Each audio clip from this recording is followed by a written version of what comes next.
Un rapport alarmant s'inquiète du nombre insuffisant de bornes en Europe. Alors les bornes de quoi? Les bornes rapides, j'imagine, parce que bon, le nombre de bornes assez, c'est juste incalculable.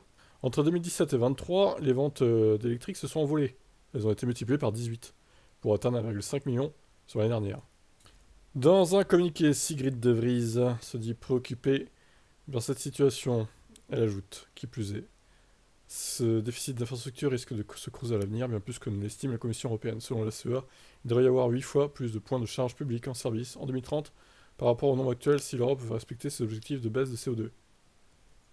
La Commission estime le besoin d'installer 3,5 millions de points de charge. Or, pour la CEA, afin d'avoir un accès facile à leur charge, il faudrait 8,8. Waouh, ce qui ferait donc 1,2 million par an.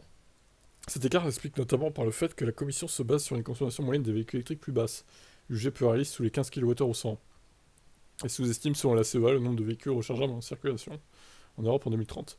Elle s'est focalisée sur les voitures 100% électriques, mettant de côté les utilitaires électriques et les véhicules hybrides rechargeables.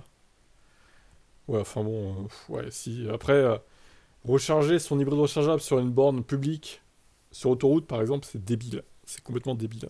Franchement. Surtout que ça, ils n'ont pas de recharge rapide la plupart du temps, les véhicules hybrides rechargeables.